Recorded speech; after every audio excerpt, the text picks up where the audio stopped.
Like all the best projects, it sort of fell into our lap. This film mattered to me. I think I've got a... Me as a creative, it kind of burnt me alive. The story was there, we really just had to hang on to it.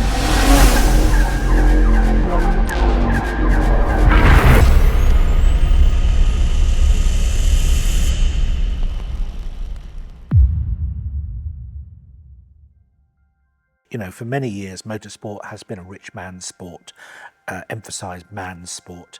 It's not so long ago that the only way a young woman like Macy would be anywhere near a racing grid would be as a pit girl holding up a placard.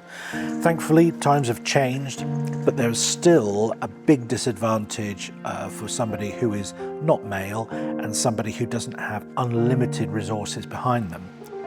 We always love the underdog, that's where the story lies. But if you've got the talent and the drive and the determination, you can't help be impressed by that. And it was an absolute privilege to be around as we saw that taking place.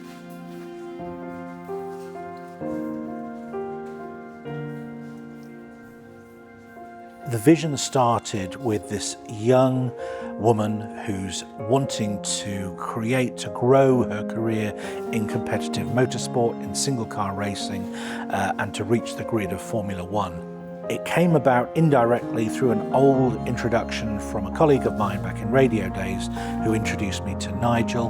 We got talking to Nigel and he told us about the story of Macy and her career, her journey through motorsport and her aims to end up in Formula One. It wasn't a case of us having a vision and them following it. They're on this journey and we joined and we became a part of it. We started to get into the depths of it with Nigel and what he wanted to do, both commercially but from a story point of view. Really started to accelerate, but at the very start, it was a project that he had the long-term vision of, but getting there obviously required some money. We weren't willing to do it for nothing. We very much wanted to be involved. We had to be realistic about our actual involvement. It was something that we stepped back from a little bit for the first year or so. The resources to get involved in a project like this was going to be a bit, and we obviously had other things going on at the time. Fast forward to then January, where there was some budget available, so then we could actually do what we needed to do. And we were going to be putting our own time in, I guess, monetary value of that to get the best story possible, but that's because we really believed in it and really wanted it to come to life. So the story of Macy started there.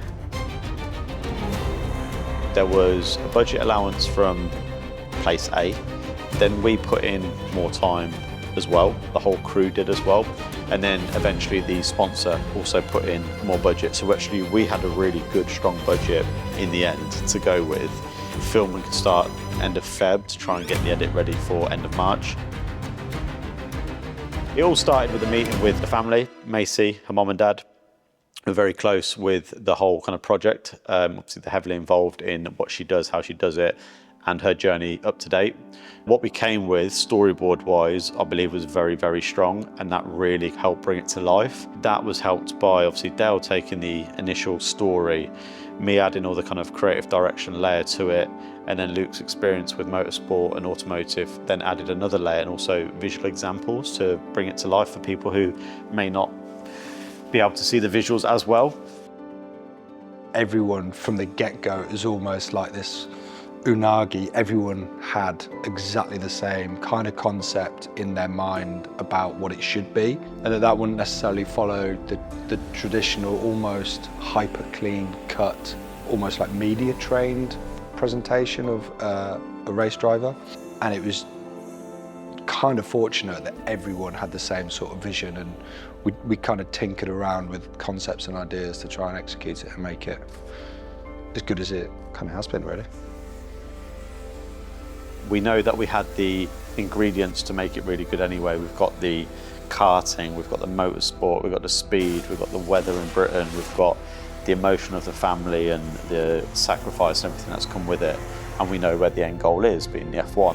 Obviously the speed comes naturally, but using the speed in ways that we could really maximise the story and the impact of it. Music, the sound design in particular, we're all on the same page with that and really wanted that to matter, really wanted that to be felt with every heartbeat, with every kind of zoom past of a car. Macy's a really, really nice person as well, and she's got an infectious personality, and that personality we wanted to bring out. There's obviously a seriousness to her and how she races and how she goes about her business, but there's also who she is as a person. Yeah, that was part of our concept and our storyboard, and that was what was agreed, and that is reflected in how it looks at the end of it as well.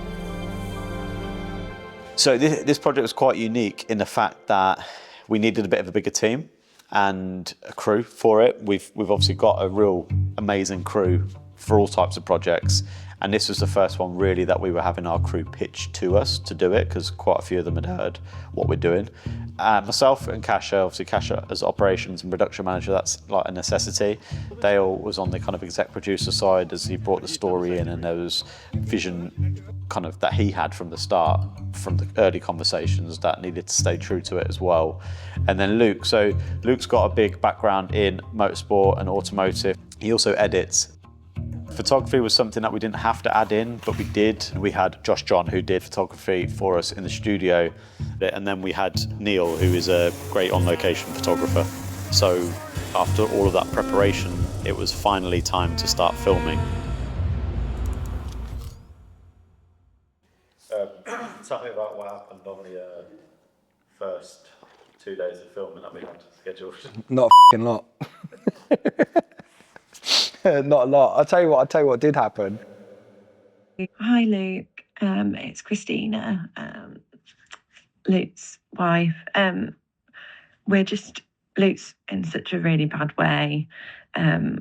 He's literally still being sick lots and lots, and he's actually put his back out now as well. There's no way he's going to be able to get to you. Obviously this is terrible timing, but I'm really sorry to be leaving you this message. But yeah, just give us a call or anything. Okay, thank you, bye. Not the best start to the project. So today is day one of filming Macy documentary. It was on the road at 6 a.m. so at the moment it's miserable outside, very wet, obviously dark. But last night before settling down to bed, there was an update from Luke, bless our main DOP for this whole documentary. We've done quite a few pre-production calls already, and yesterday he said he had food poisoning, and he would do his best to be here. Hopefully kind of a sleep would do well, do good, but it hasn't. The situation has got worse. So yeah, 4 a.m. or so, kind of final update of no, not going to be able to make that. So from 5:45 this morning, it's straight into problem solving. As a producer, you're dealt with these types of problems all the time. So Neil, who's going to be there for photography in any way, he agreed after kind of figuring out in his head to help us with the DOP side of things, the camera, as well as a slight bit of photography, which had to take a bit of a back seat, and he did an incredible job. He saved our bacon, big time on that.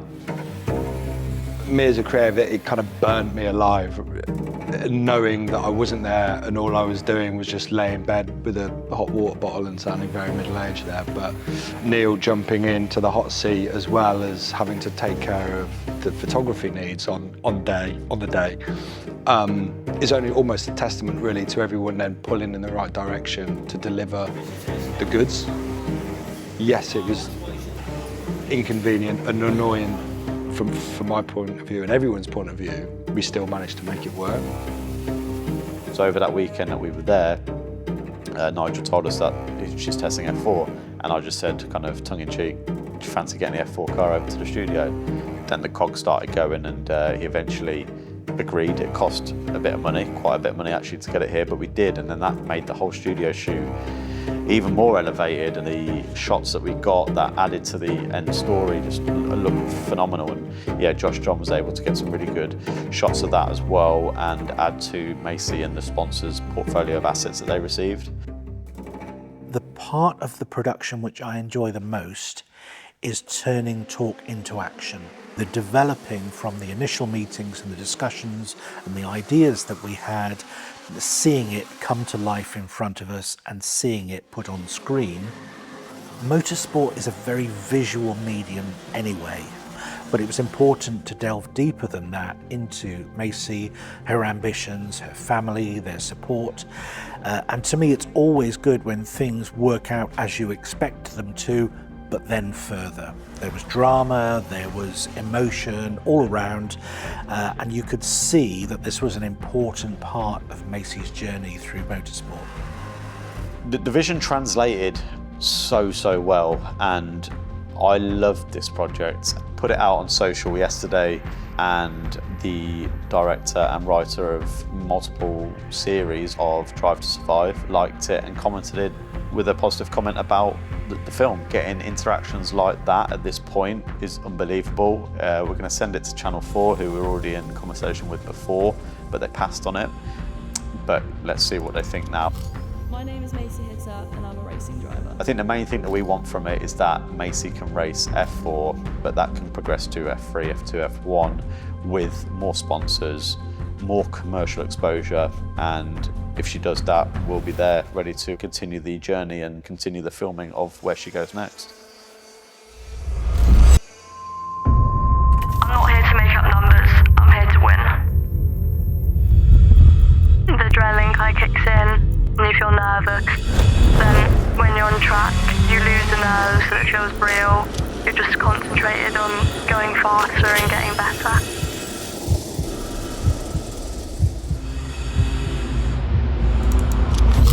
My name is Macy and I'm a racing driver.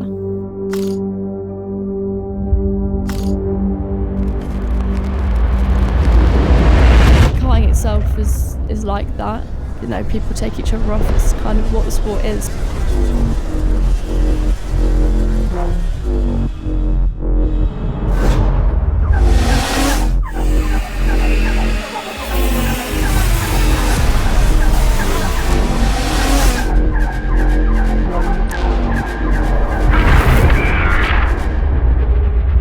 For 4 years I've been trying to get into Formula 4 and you know, it's now becoming real. So that's where my goal is right now. I was lucky enough to start on motocross and build my way into karting and cars. I think one of the first times in the go-kart I didn't actually like it and then fell in love with it, so here I am. I'm working majority of my days, but I also have a PT, so I'm in the gym with her, she's great. I also have a sim at home, so constantly going on that, learning new tracks and trying to find ways to be better when I'm not on circuit. Pressure really is something you get from yourself. Sponsors are my biggest supporters, so them being there only pushes me to want to be better. There's a place where I want to be and I push myself to keep working, so I think pressure comes from myself. I've been fighting for this for a very long time and that's where I believe I know I should be, so I know I'll get there. My biggest goal has to be me making it to F1. If I'm not on that grid, then I haven't made it.